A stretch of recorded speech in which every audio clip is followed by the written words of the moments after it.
घर में माँ बेटी अकेली रहती थी। रात का समय था। दरवाजे पर खटखटाने की आवाज आई। माँ और बेटी बहुत गरीब थे, छोटे से घर में रहते थे।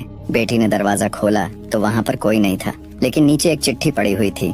बेटी ने चिट्ठी खोलकर पढ़ा तो डर से हाथ कांपने लगे। वो जोर से चिल्लाई, माँ इधर आओ। चिट्ठी में लिखा था, बेटी मैं तुम्हारे घर आऊंगा तुमसे और तुम्हारी माँ से मिलने के लिए, और नाम की जगह नीचे लिखा था भगवान। माँ ने कहा, ये शायद हमारी गली के किसी लड़के ने तुम्हें छेड़ने के लिए बहुत ही गंदी शरारत की है। लेकिन बेटी को माँ की बात पर यकीन नहीं हो रहा था।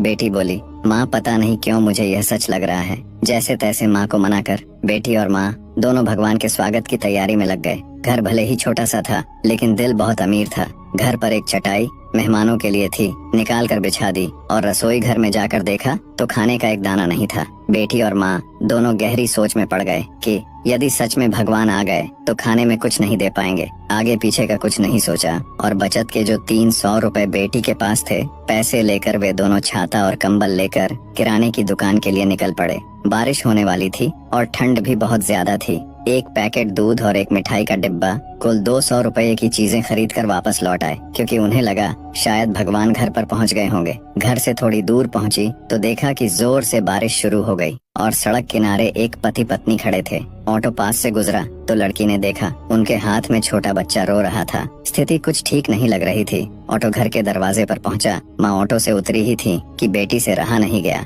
बोली, ऑटो वाले भैया जरा ऑटो को उनके पास ले चलो। पास जाकर देखा तो बच्चे को तेज बुखार था और उनके पास खाने के लिए कुछ नहीं था। एक तरफ भगवान घर पर आने वाले हैं और दूसरी तरफ यह समस्या। बेटी ने सोचा भगवान को मना लूंगी, लेकिन यदि इन्हें ऐसे ही हाल में छोड़ दिया गया तो भगवान बिल्कुल भी माफ नहीं करेंगे। बेटी ने जो जो खरीदा था सब उनके हाथ में थमा दिया, और तो और बचे हुए 50 रुपए भी दे दिए, और बोली, अभी मेरे पास इतना ही है, इसलिए रख लीजिए। बारिश हो रही थी तो छाता भी दे दिया, और बच्चे को ठंड न लगे इसलिए कंबल भी दे दिया। वहाँ से फटाफट घर पहुँची, यह सोचकर कि भगवान आ गए होंगे। लेकिन दरवाजे पर माँ खड़ी थी। बोली, आने में इतनी देर क्यों लगा दी बेटी? ये देख, एक और चिट्ठी आई है, पता नहीं किसकी है। बेटी ने पढ़ना शुरू किया।